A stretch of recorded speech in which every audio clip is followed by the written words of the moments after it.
दोस्तों, क्या बीजेपी को हराना मुमकिन है या मुश्किल है? दोस्तों, आपने 2023 की ग्राउंड रियलिटी को देखिए जो राहुल गांधी को लेके, तो अभी के वक्त पे कुछ ग्राउंड रियलिटी और है। आपको पता होगा कि 2023 से पहले जब चुनाव की नतीजा आया था, करीब बीजेपी 300 के ऊपर था और उस टाइम सिर्फ कांग्रेस की 50 करीब एमपीज थे। लेकिन 2023 में जब राहुल गांधी की यात्रा होता है, यानी कश्मीर से लेकर राजस्थान तक जो यात्रा उन्होंने निकाले, उसके बाद ग्राउंड रियलिटी में कुछ फर्क दिखा है। क्योंकि 2024 की चुनाव पे जो रियलिटी है कुछ इस तरह है। अकेले बीजेपी के पास 240 सीट था और कांग्रेस के पास सिर्फ 99, यानी कहा 50 से लेकर 99 तक 2023 की बात यानी पूछे, यानी 19 की चुनाव में की रिजल्ट के अनुसार कांग्रेस के पास करीब 52 सीट था और बाकी 300 से अधिक सीट जो बीजेपी के पास था। लेकिन 2024 के चुनाव पे बीजेपी के पास करीब 240 था और कांग्रेस के पास अकेले 99, यानी फर्क इतना आया कि करीब 50 सीट की डिफरेंट आया है। लेकिन दोस्तों, आपको पता होगा कि मोदी जी और शाह जी दोनों एक ऐसे गुट है कि मोदी जिताने के लिए शाह की तरफ से बड़ी स्ट्रैटेजी, बड़ी प्लानिंग किया जाता है। पर्दे की अंदर जो खेल होता है वो शाह के द्वारा किया जाता है, लेकिन राजनीति में मोदी दिखते हैं, रैली पे मोदी जी दिखते हैं, बट कहा ना कहा पूरा गेम जो है वो शाह जी की होता है। तो दोस्तों, क्या 2029 में राहुल गांधी पीएम बन सकते?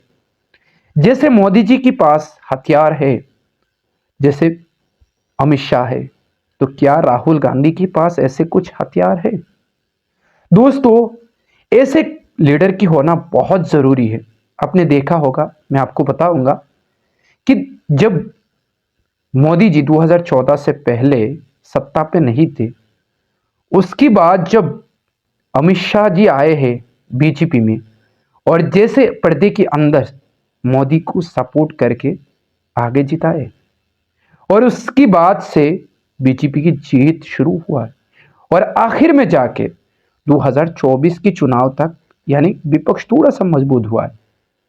लेकिन दोस्तों, आपको पता होगा कि अभी के चुनावी मामले में एक ही बात कहा जाता है, कहा ना कहा ये सच भी हो सकता है या गलत भी हो सकता है, मैं वो कहने नहीं चाह रहा हूं, बट कहा जाता है कि सारे सरकार के हाथ पे, यानी ईडी, सीबीआई, चुनाव आयोग, ये सब कहा जाता है। लेकिन दोस्तों, इंदिरा गांधी के समय में भी ऐसे हुआ था, लेकिन बाद में विपक्ष ने सरकार को उखाड़ फेंका था। लेकिन दोस्तों, आपको पता होगा इंदिरा गांधी के पीछे भी एक लीडर थे और सोनिया गांधी भी जब जीते थे चुनाव, तो उस टाइम भी ऐसे एक लीडर थे जो अहमद पटेल, जिन्होंने पर्दे के पीछे सपोर्ट करके यानी सोनिया गांधी को जिताए थे। ऐसे आपको पता होगा कि मोदी जी को भी जिताने के लिए सारा गेम मास्टर जो है वो है अमित शाह। तो ऐसे कोई लीडर क्या राहुल गांधी के पास है? दोस्तों, आपको बताएंगे। उससे पहले हमारे चैनल को यूट्यूब से देख रहे हो तो सब्सक्राइब जरूर करिए और फेसबुक से देख रहे हो तो फॉलो जरूर करिए। दोस्तों, आपको पता होगा कि कर्नाटक की एक लीडर जिनका नाम है डीके शिव कुमार, जो अभी फिलहाल कांग्रेस की यानी सीएम है कर्नाटक।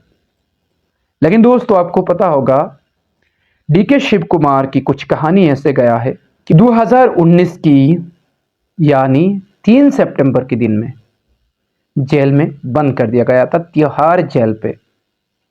लेकिन दोस्तों, इसका गेम पूरा का पूरा कहा ना कहा जाता है कि अमित शाह जी के द्वारा किया गया था और फिर उसको जेल में बंद कर दिया गया। करीब 50 दिन तक तिहाड़ जेल पे होते, लेकिन 2000 यानी 19 की 23 अक्टूबर को उनको तिहाड़ जेल से रिहाई मिलता है। दोस्तों, कहा ना कहा अमित शाह जी ने उनको जेल भेजने की जो कारण बताया है कि अमित शाह द्वारा जेल भेजा गया था, लेकिन टक्कर यहां नहीं हुआ था। टक्कर राज्यसभा इलेक्शन को लेकर गुजरात में एक सीट में अहमद पटेल, जिनको हराने के लिए मोदी शाह पूरा जोरदार कोशिश कर रहे थे, लेकिन डी के शिव कुमार की रणनीति और प्लानिंग की वजह से वह अहमद पटेल की जीत होता है। तो उसके बाद ये 2017 की कहानी था। उसके बाद 2019 में तिहाड़ जेल में उनको बंद कर दिया जाता है। और अभी फिलहाल आपको पता होगा कर्नाटका की सीएम जो है वो है डी के शिव कुमार।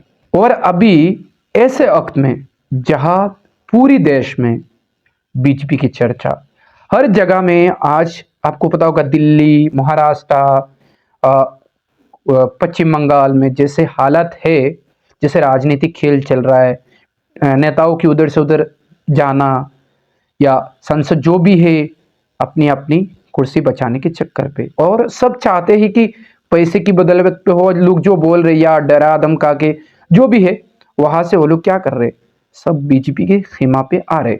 लेकिन उसी वक्त में डी के शिव कुमार ने कुछ ऐसे करके दिखाया। अपनी जो भी कर्नाटका की वहां की एमएलसी इलेक्शन है, वहां बीजेपी की संसद से उल्टा क्रॉस वोटिंग करा दिया दोस्तों। इसलिए शिव कुमार के नाम यानी डी के शिव कुमार के नाम बहुत चर्चे पे है।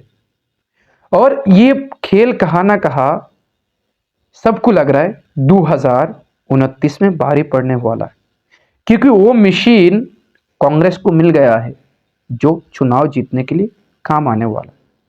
दोस्तों, सबकी नजर डी के शिव कुमार के ऊपर है। आपकी राय क्या है? कमेंट बॉक्स में जरूर बताना।